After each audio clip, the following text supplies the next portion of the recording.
नमस्ते प्यारे साथियों, मेरे इस YouTube लक्ष्मी भक्ति सागर चैनल में आप सभी का साहित्य से स्वागत है। नाग पंचमी व्रत कथा।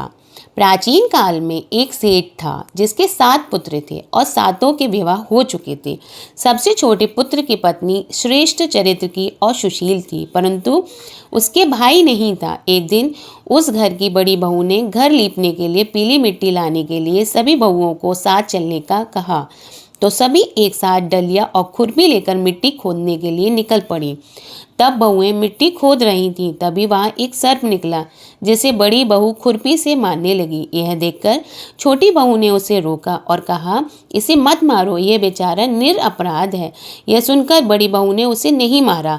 तब वो सांप एक और जा बैठा। तब छोटी बहू ने उससे कहा, मैं अभी लौट कर आती हूँ, तुम यहाँ से जाना मत। इतना कहकर वह सबके साथ मिट्टी लेकर घर चली गई और कामकाज में फंसकर सर्प से जो वादा किया था वह उसे भूल गई। दूसरे दिन वह बात याद आई तो वह सबको साथ लेकर वहां पहुंची।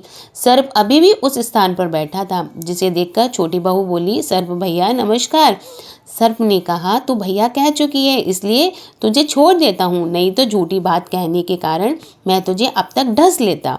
वह बोली, भैया मुझसे भूल हो गई, इसके लिए मैं क्षमा मांगती हूँ। तब सर्प बोला, अच्छा तू आज से मेरी बहन है और मैं तेरा भाई, तुझे मुझसे जो मांगना है मांग ले। वह बोली, मेरा कोई भैया नहीं है, अच्छा हुआ तो मेरे भाई बन गए। कुछ दिन व्यतीत होने पर वह सांप मनुष्य का रूप रखकर जिसके घर आया उसके घर आकर बोला, मेरी बहन को भेज दो। सबने कहा, इसका तो कोई भाई नहीं है, फिर तुम कौन हो? तो वह बोला, मैं इस दूर के रिश्तेदार से इसका भाई हूँ, बचपन में ही बाहर चला गया था।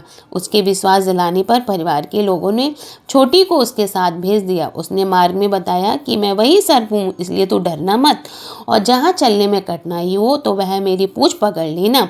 छोटी बहू ने वैसा ही किया और इस प्रकार वह उसके घर पहुँच गई।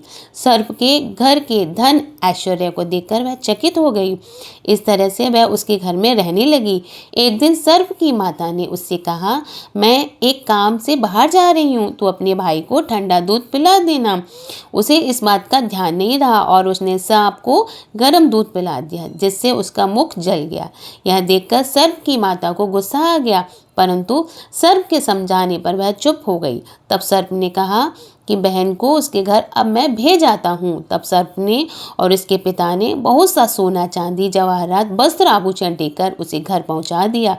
इतना ढेर सारा धन देखकर बड़ी बहू उससे जलने लगी और कहने लगी कि तेरा भाई तो बड़ा धनवान है, तुझे तो उससे और भी धन लेना चाहिए। सर्प ने जब यह वचन सुना तो उसने सब वस्तुएं उसे सोने की लागत दे दी। यह देखकर बड़ी बहू ने कहा, इन वस्तुओं को झाड़ने की झाड़ू भी होनी चाहिए। तब सर्प ने झाड़ू भी सोने की लाकर दे दी। सर्प ने छोटी बहू को हीरा मणियों का एक अद्भुत हार दिया, जिससे प्रशंसा उस राज्य की रानी ने भी सुनी।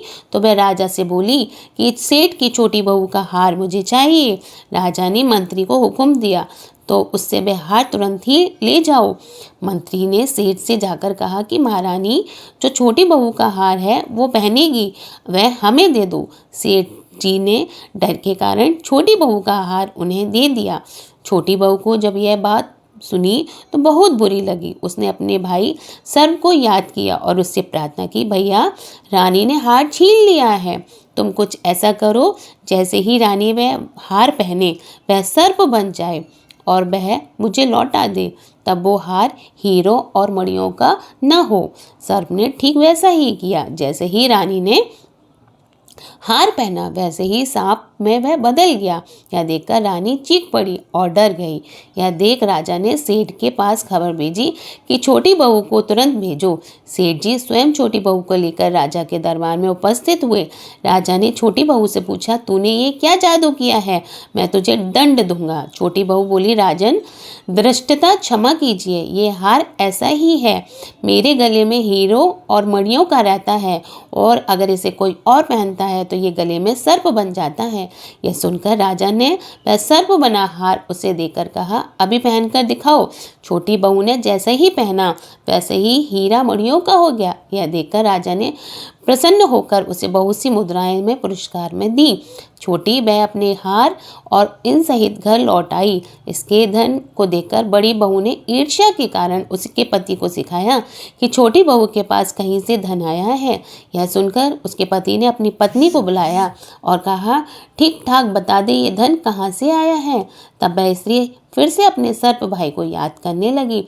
तब उसी सर्प में सर्प प्रकट होकर कहा, यदि मेरी बहन धर्म के आचरण पर किसी से संदेह प्रकट किया तो मैं उसे खा लूँगा। यह सुनकर छोटी बहू का पति बहुत ही प्रसन्न हुआ और उसने सर्प देवता को सत्कार किया और उस दिन से नागपंचमी का त्यौहार मनाया जाने लगा और स्त्रियां सांप को भाई मानकर उनकी पूजा करने लगी। धन्यवाद।